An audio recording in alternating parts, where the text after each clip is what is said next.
22절 말씀만 먼저 읽도록 합니다.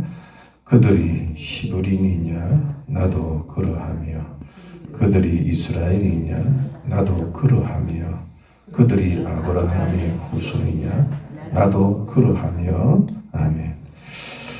바울은 자신의 모든 삶이나 사역은 모두가 다 하나님의 은혜요 또 하나님이 함께 하셨기 때문이라고 했지요. 그래서 자기 자신을 자랑하지 아니했어요. 자랑하는 것은 하나님 앞에서 참 면목이 없는 일이다.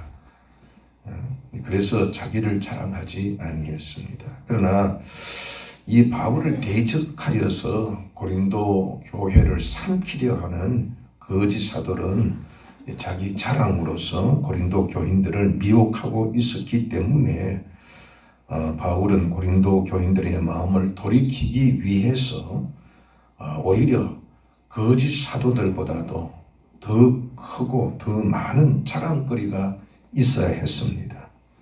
그래서 주님 앞에서는 어리석은 일이지만은 고린도 교회를 살리기 위해서 부득불 그렇게 자랑하게 된 것입니다.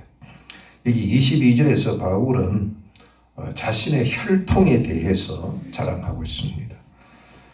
거짓 사도들은 자신들이 히브리인이며 이스라엘인이며 아브라함의 자손이라는 것을 자랑했습니다. 이 말의 의미는 우리는 혈통적으로 순수한 유대인이다. 아브라함의 자손이다라는 것입니다. 하나님께서는 아브라함에게 그의 후손에 대하여 약속을 해 주셨잖아요. 이제 이 유대인들은 그런 점을 들어서 유대인들은 하나님께서 딱 만세전에 아브라함에게 이렇게 약속해 준 택한 백성이다. 그런 자부심이 대단하였습니다. 그런데 이제 바울은 이 복음을 알고 나서부터는 이 아브라함의 후손이라는 것이 혈통이 아닌 믿음의 혈통이라는 사실을 깨닫게 돼요. 그러니까 이러한 육신적인 혈통은 사실 구원에 아무 관계가 없어요. 사실 보면은 아브라함의 혈통으로 얘기한다면은 에서도 아브라함의 혈통이죠. 그런데 그는 믿음에서 제외됐어요.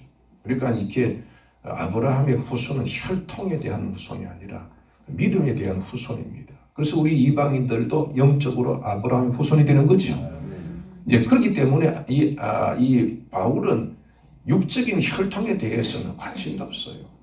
그런데 그들이 나는 유대인이야, 나는 아브라함의 자손이야, 나는 히브리인이야, 막 이렇게 자랑하니까 야 너만 자랑하냐? 나도 그러하다. 이제 그렇게 이제 어리석은 자랑이지만 그들이 하도 자랑 내세우니까 나도 그러하다. 그렇게 자기 자신의 혈통을 자랑한 것이지요. 자, 23절부터 27절까지 말씀을 봅니다. 그들이 그리스도의 일꾼이냐 정신없는 말을 하거니와 나는 더욱 그러하도다.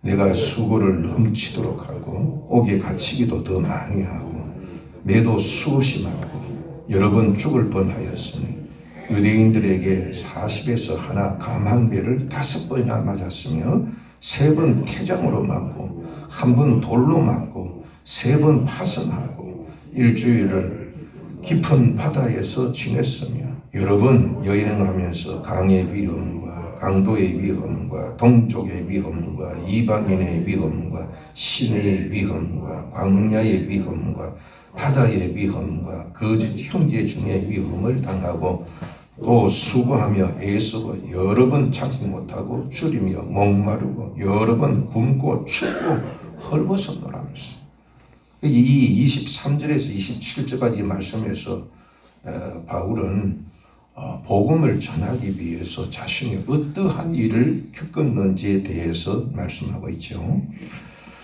이 일은 참 보통 사람이 겪을 수 없는 극한적인 그러한 극심한 고난이었습니다. 그런데 이 거짓 사도들은 이런 고난을 겪은 일이 없습니다. 이런 고난을 겪으면서까지 주님의 복음을 전할 생각도 하지 않았습니다. 왜냐하면은 목적이 달라요. 목적이. 이들은 복음을 전하는 것에 목적이 있는 것이 아니라 사도 바울이 설립한 교회를 쫓아다니면서 바울을 비난해서 자기들을 자랑하고 그래서 고린도 교회를 접수하게 자기 자신의 편으로 끌어들여서 바울과 다른 예술 또 다른 복음을 전하여서 다른 영을 받게 하는 것이 그들의 목적이었어요. 사도는 부활의 증인이지요. 예수의 부활을 전하는 사람이에요. 그러니까 사도는요 반드시 예수님의 부활을 목격해야 돼요. 그래야 사도로서의 자격이 있어요. 12사도도 예수님의 부활을 목격한 자들이죠. 다 목격한 자. 친히 음성을 들었던 자 그런 자예요. 그래서 사도 바울도 예수님의 부활을 목격한 자지. 그러니까 증인이 될 수 있죠. 물론 우리들은 이제 성령을 통하여서 부활을 증거할 수 있지만, 그래서 예수님도 성령이 임하시면 너희가 권능을 받아서 예수의 뭐가 된다 그랬어요? 증인이 돼요. 증인. 그런데 초대교회에는 예수님을 전하는 사람, 예수님 부활하셨어요. 그게 예수님 부활을 증거하는 증인이지요. 그 증인들은 다 핍박을 받았어. 순교를 당했어요. 그러니까 예수의 증인 그러면 무슨 생각을 해야 돼? 죽는구나. 저 사람은 죽음을 각오하고 사람이구나. 예수님을 증거하는 것, 죽어도 예수를 증거하는 사람이구나. 그래서 증인은 곧 순교. 그런 생각이 우리가 뭐 안성 그런 뭐가 되나 맞춤 그래. 옛날에 용기들이 맞춤 그래. 안성 그런 또 옛날 대구 같은 무슨 생각이야? 사과 생각이 나듯이 여기 뭐 정인 그래 무슨 생각이야? 죽는구나. 순교 이거하고 같은 뜻으로 쓰여졌어요. 그러니까 누가 사도입니까? 목숨을 걸고 복음을 전하는 사람이 사도지요. 그러니까 사도들은 다 목숨 걸고 살았어요. 목숨 걸고 전하다가 죽었어요.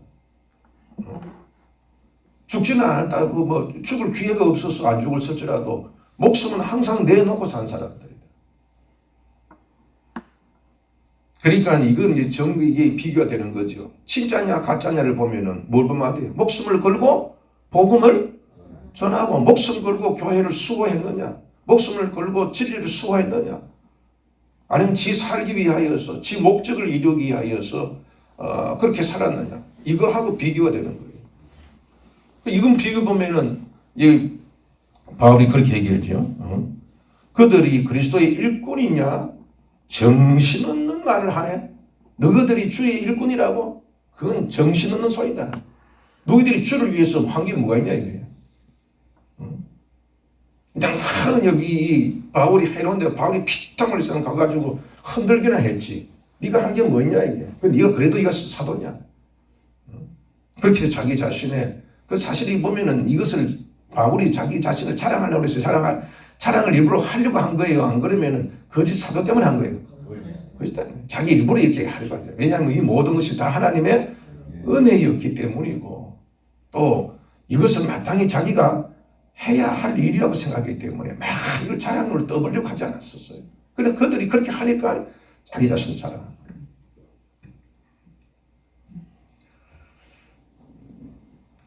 그래서 이제 이것을야말로 결정적으로 바울이 참 사도고 저들이 거짓 사도라는 것이 이제 입증이 될 수 있었던 것이죠. 자, 28절부터 29절까지 말씀을 같이 봅시다. 이 외의 일은 고사하고 아직도 날마다 내 속에 눌리는 일이 있으니 곧 모든 교회를 위하여 염려하는 것이라. 누가 약하면 내가 약하지 아니하며 누가 실족하게 되면 내가 애타하지 아니하더냐. 아멘. 여러분들 회사를 제일 걱정하는 사람이 누굴까? 사장이에요. 자기 가족을 제일 막 그냥 염려하는 사람이 누굴까? 가장이에요. 가장. 이 바울은요, 어떤 사람이에요? 지금 내가 이렇게 막 줄이고 굶고 매맞고 이런 일들은 고사하고 이거는 사실 다른 일에 비하면은 그건 작은 일이야. 그럼 더 큰 일이 뭐냐? 그거는 바로 내 마음속에 날마다 마음고생하는 거다 그랬어요. 마음고생. 그게 내 속에 짓눌리는 일이 있다. 그게 뭐냐면 여러분들이 보면은 마음이 무겁다고 하잖아요. 그죠? 마음이 가볍고 기쁘고 그런 게 아니라 마음이 막 눌리 뭐 큰 무거운 짐이 나를 짓누르듯이 내 마음이 막 힘들고 막 어려운 이런 것을 날마다 겪는다는 바울이 날마다 겪는다. 그게 뭐냐 하면 교회 때문이라. 교회에 대해서 관심이 없고 교회에 대한 사랑이 없다면 그런 마음의 눌림이 없지요. 뭐 일반 이 직원들이야 일거리 많다면 기술이 있다면 이 회사 잘 못되면 뭐 다른 데 가면 되지. 뭐 그걸 걱정하겠어요. 그런데 사장은 이게 내가 피땀 흘리고 돈 융자해 내서 그렇게 가지고 해놓은 이 회사야. 이거 잘못되면 큰일 나요. 내 가족은 이거 내가 지켜서 내가 낳고 길렀던 가족이야. 잘못되면 큰일 나. 그러니까 이 막 마음속에 막 이런 아픔과 이런 염려가 있는 거지. 바울이 내 아픈 건 아무것도 아니야. 내가 힘든 건 아무것도 아니야. 이것 때문에 교회를 세운 거 아니에요. 이 교회가 잘못되는 것은 이것은 나는 이것보다 이건 문제가 되는 게 아니야. 이게 더 큰 고생, 더 큰 마음 고생이야. 그러니까 바울이 예수님을 얼마나 사랑하고 교회를 얼마나 귀히 여겼는지 알 수 있죠. 그게 바로 사도라는 증거라는 거예요. 그래서 이제 누가 약하면 내가 약하지 아니하며 누가 실족하면 내가 예타지 않더냐. 바울이 그렇게 살았잖아요. 여러분들도 보면은 나오던 분이 한 분 안 나오면은 걱정되잖아요. 그지? 목회자는요, 속이 탑니다. 교인들 간에 서로 이렇게 갈등이 생기면 막 그 갈등을 내가 계획을 해야 되나? 모른 척 해야 되나? 어떻게 해야 되느냐? 밤 잠을 못 자면 표현하지 못해. 내가 이런 얘기 들으면 이 사도 바울이 이 글을 읽으면 그 마음을 내가 이해해요. 그러니까 막 그냥 교인에서 이 바울이 세운 교회가 한두 개가 아니잖아요. 소식이 들려 가지 많은 나무에 바람 잘 날 없다고 그냥. 여기서 이 얘기 갈라디아 교회, 데살로니가 교회, 고린도 교회 심은 교회에서 누가 시험에 들어서 무너졌습니다. 누가 시험에 들어가지고 됐습니다. 고린도 교회를 자기들끼리 막 당파를 지었습니다. 막 거짓 이 교사들이 와 흔들고 있습니다. 그러니까 이 교회가 많이 설립을 했으니 바울의 마음이 하루라도 편할 날이 없었다.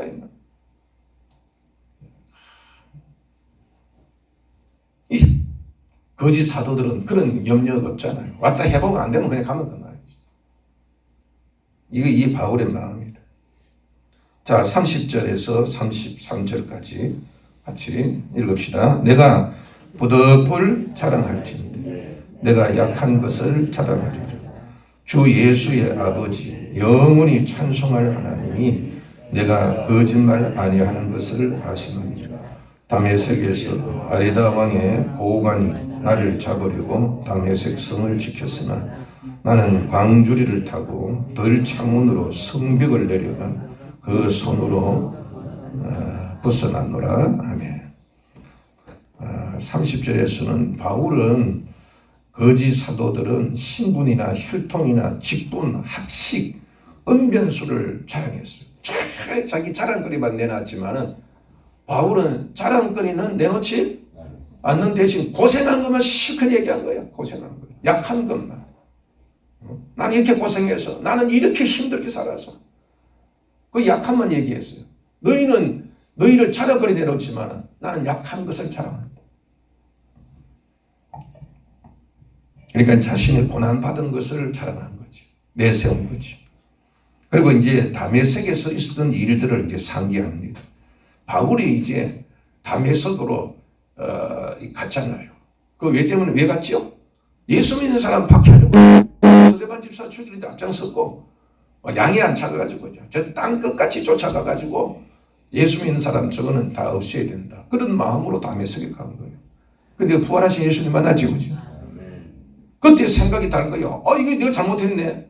예수님이 정말 하나님의 아들이시네. 예수님이 죽으신 것이 저주받은 게 아니라 우리의 대신해서 죽으신 거예요. 완전히 생각이 바뀐 거예요. 그러니까 이제 실제를 알게 되니까 다메섹에 예수를 죽이러 예수님을 믿는 사람을 박해러 갔다. 그때부터 뭘 한 거예요? 거꾸로 돼가지고 복음을 전하기 시작한 거예요. 완전히 바뀐 거예요. 이게 또 이제 사도라는 증거일 수도 있겠지, 그렇죠? 예수 안 믿는 사람이 어느 날 갑자기 예수 믿게 되는 거예요. 이거 반드시 뭐 변화가 있었던 거 아니에요? 근데 목숨을 이게 그렇게 됐는데 그 다메섹에 수배령이 떨어진 거죠.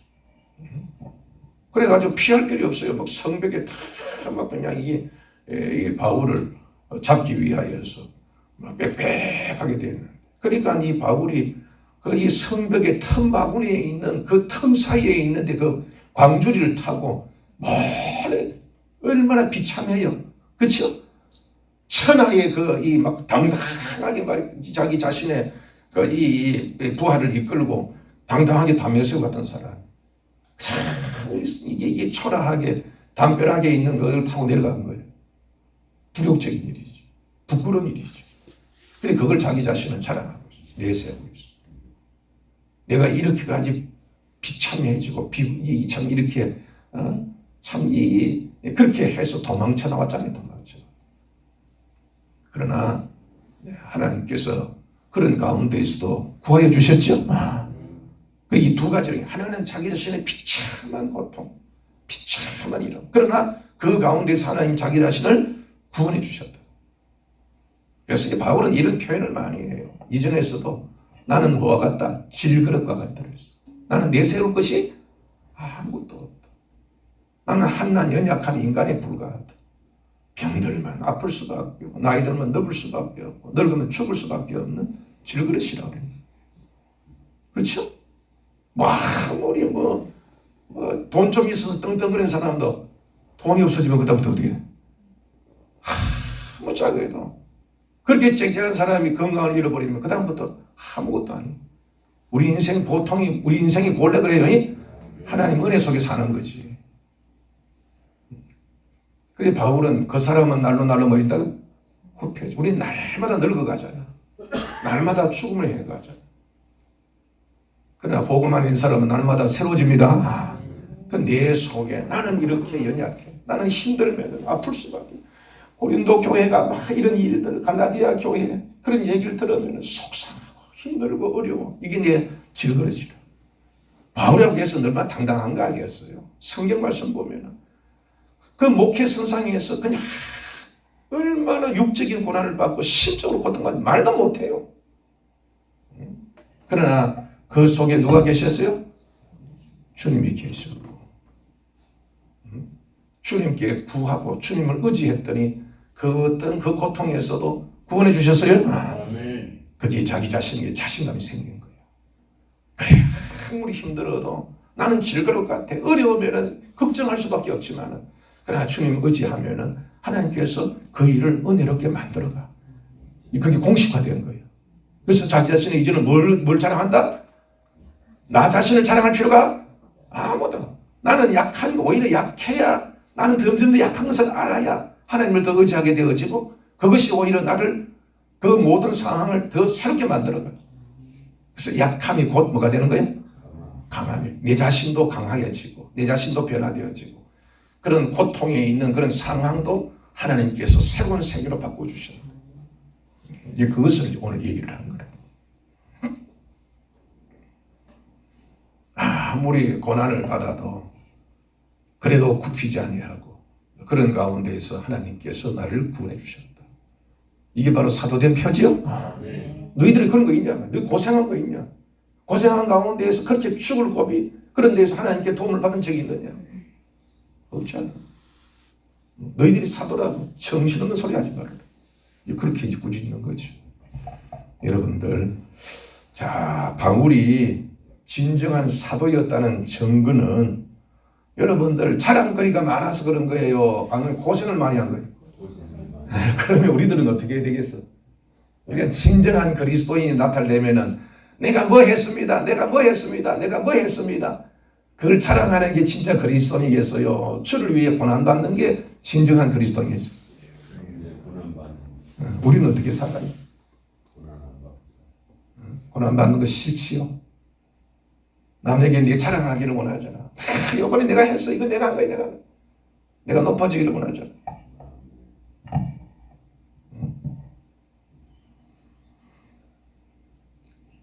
이 바울은 교회와 성도를 위하여서 정말 마음 졸이던 사람이에요. 교회를 사랑하는 사람이 지금 교회를 위하여 자기 자신이 희생하고 헌신할 줄 아는 사람. 그 사람이 진정한 성도라고 볼 수 있지 않겠어요? 그죠? 그렇죠? 복음을 전하고 고난받는 거. 복음을 전할 때 사람들 보면은 좀 부끄럽기도 하고 내가 또 이렇게 해야 되나?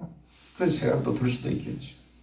그러나 오히려 이제 그것이 자기 자신이 그리스도인이라는 증거겠죠. 그래서 바울이 자기 자신이 참 사도라는 것을 이렇게 보여주셨습니다. 오늘도 우리 이 말씀을 교훈으로 삼아서 저부터 시작해서 우리는 부활의 증인이 되어야 됩니다. 증인은 곧 뭐와 같다? 복음 위해서 죽을 각오가 되어있는 사람. 죽어도 복음 전하는 사람이에요. 죽어도 예수를 위해서, 죽어도 교회를 위하여 내 자신을 희생시킬 수 있는 사람. 그러나 그 고난으로 끝나지 않고 그 고난 중에서도 내가 약하여서 주님께 고하면은 주님이 나를 오히려 더 큰 믿음 주시고 그 일들도 반드시 하나님의 은혜로 이루어진다는 것을 믿는 사람. 그런 사람이 참 그리스도인입니다. 그런 사람이 사실 그런 사람이 하나의 미랄이 되어져서 교회를 살리는 거죠. 그죠? 가족 중에서도요, 늘 그렇게 가족을 괴롭히는 사람이 있는가 하면은 그 가족을 위하여서 형제 중에서도 막 이렇게 다독거리는 사람이 있잖아요. 그런 사람이 있어서 그 가정이 유지되는 거예요. 우리 해도 마찬가지. 우리 40년 지기들이 집에서 모이는 걸핏하면 싸우고 하는데 그 중에 한 사람이 희생해. 그래서 그게 유지돼요. 교회도 마찬가지예요. 교회가 다 여러분들 다 그런 사람들만 있는 거 아니잖아요. 그런 몇몇 사람들이 있기 때문에 희생하는 사람이 있기 때문에 교회도 보존되는 겁니다. 그런 사람들이 바로 남은 자예요. 그 사람이 천국에까지 들어갈 수 있는 그게 바로 이제 다 힘들고 어려우면 떨어져 나가잖아요. 지난주 얘기했던 것처럼 힘들면 그만둬버려요. 그러나 그만둘 수 없는 사람이 있어. 그만둘 수 없는 사람. 그 성령 받은 사람이라 하나님께 사명 받은 사람이라 그만둘 수 있어요? 없어요? 없어요. 여러분 예수님 그만 믿고 그만 믿겠습니까? 못 믿어요. 뭐 그렇게 할 수가 없어요. 그러면 내 속에 증거가 있었어. 그렇게 힘들어도 가는 거예요. 불평해도 가는 거예요. 뭐 이래 그러면서도 가는 거예요. 왜 내 마음대로 안 되고 내 뜻대로 안 되는데 그래도 내가 해야 되니까. 이런 교회 역사가 그래요. 교회 역사가 환난과 핍박이 얼마나 많았어요. 그래 이 순교한 사람들, 목숨 걸고 했던 사람들 때문에 엘리야 시대 때 그렇잖아요. 다 그냥 다 배신했어요. 그 이스라엘이 여호와를 섬기는 나라 아닙니까? 근데 이세벨하고 이세벨이 아내를 맞은 그래서 이 나이가 있어. 이 바알과 아세라가 가득 찼잖아요. 그 가운데 핍박받은 다 숨어버리고 물론 그 중에 7,000명이 남아있었지만 그래서 엘리야가 속이 상했어. 해도 안 되니까. 그래서 죽으러 갔어요. 죽으러. 나 그 마음이 이해가 돼요. 나도 죽으러 갔으니까. 해도 안 되니까 죽으러 갔다. 그래도 하나님께서 붙잡았어요. 여러분 이게 우리는 이제 성령 받은 사람이니까 어찌하든 우리는 그렇게 삽시다. 그렇게 살아야 돼요. 남이 어찌하든 말든 간에 믿음 지켜야 돼. 그래야 천국까지 가야지. 그래야 교회를 지키고 지금 이 마지막 시대에 믿는 사람을 보겠습니까, 여러분? 힘들면 다 떨어져 나가요. 다 떨어져 나가요. 끝까지 이런 믿음을 지켜. 정인 이꼴 순교. 참다운 그리스도인 이꼴 죽기까지. 예수님이 죽기까지 복종했던 것처럼 이 진리를 위하여 그렇게 끝까지 승리하는 그러한 저와 여러분 우리 교회 되기를 주 이름으로 축복합니다. 기도하십시오. 하나님 아버지, 복음의 비밀을 알려주셔서 사람들이 세상에서 그토록 자랑하는 것이 무익한 일임을 알게 해주셨고, 또 복음을 전하기 위해 고난을 받는 것이 참으로 자랑스러운 일인지 알게 하심을 감사함을 드립니다. 주님, 몸된 교회와 성도를 사랑하여 그들이 실족할 것을 염려하는 것 또한 천국 백성의 표인 것도 알려주심을 감사드립니다. 질그릇과 같기에 이런 고통과 아픔이 있지만 보배로우신 주님과 함께하면 그 약함을 강하게 하심을 알고 그 약함 속에서 낙심하지 아니하고 강하게 하시는 주님을 믿고 바라고 의지하여 마침내 승리하고 뜻을 이루는 저희들 되게 하여 주시옵소서. 주님, 우리들은 약하나 예수 권세의 많음을 믿고 구합니다. 복음을 전하는 교회, 생명이 넘치는 교회 되게 하여 주옵소서. 평안하고 든든하게 성장하게 하여 주옵소서. 주님의 처소를 주님께서 친히 세워 주시옵소서. 약하고 병든 몸을 고쳐 주시옵소서. 명예길 집사님의 시력을 속히 회복시켜 주시옵고, 우리 고성민 장로님과 남경 집사님 그리고 권은영 자매와 질병으로 시달리는 모든 성도들을 깨끗하게 고쳐 주옵시고, 김정호, 오영세, 선영숙, 이경윤, 이정미 집사의 암도 주님 소멸시켜 주시옵소서. 안전하게 지켜주시며 일터와 사업장을 복 주셔서 수고한 대로 수확하도록 주님 복 주시옵소서. 오늘 하루도 주님의 제자로서 사는 삶을 자랑하게 하시고 우리 약함이 주님의 손으로 강해지는 은혜의 날이 되도록 인도하여 주옵소서. 예수님 이름으로 축복하고 기도합니다. 아멘.